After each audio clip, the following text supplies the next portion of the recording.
دارم مات میشم. داش خدا خدا اسکولتی کار کردی. نمیخواستم مخورم ببخشید.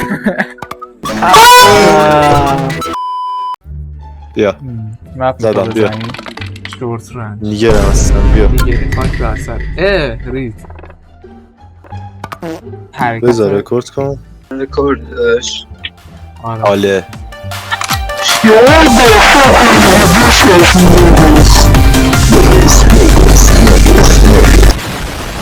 همه اینا باید سانسور بشه همه اینا باید سانسور بشه همش نداشت چرا سانسور کنم آره علی آره چیزشه علی آره راحت بشه میتونستم هست تو بزنم نه میتونستم بازی رو بزنم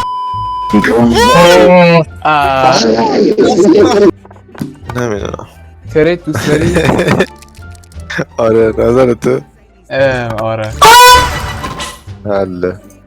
ولی شیشه کردم بابا بی شرف منو وای رو چه چرا من این کارو کردم چی؟ تریاک کردیم آره تریاک مگه اسب تو نمکدون یا با شاکی نگاه داداش من ندیش اسپیچس اسپیچس اسپیچس اسپیچس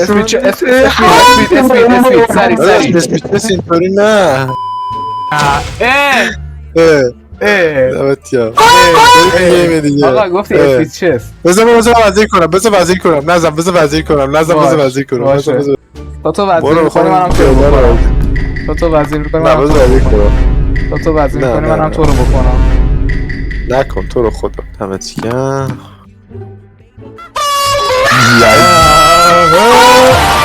سربازی تو به ته برسونی وزیر میشه آره مندیه اینو نگاه کن جون ما وزیر تو بفرست پادشاه شی دیگه این چی بازیه که با سرعت 4 گوز الاغ بر ثانیه من من ریدم تو منطقه دورش داشته کاری کنم وزیرت بره این چه گویی بود خوردی اینا وزیرتو تهدید میکنم وزیر تهدید شد میشه نشه باید تکون بدی وزیر تهدید شد تکون بده اوه نه دیگه نزنیش گناه داره نه تازه به دنیا اومده تازه به دنیا خواهم یه کاری کنم عکشت در بیاد عکش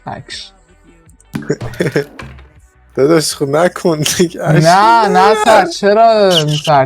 میترسی نترس آجی ولی هم میتونست اول بازی با اسب بزنم وزیر تو حواست اصلا اوضاع خیلی هم خوب و شیک و منطقیه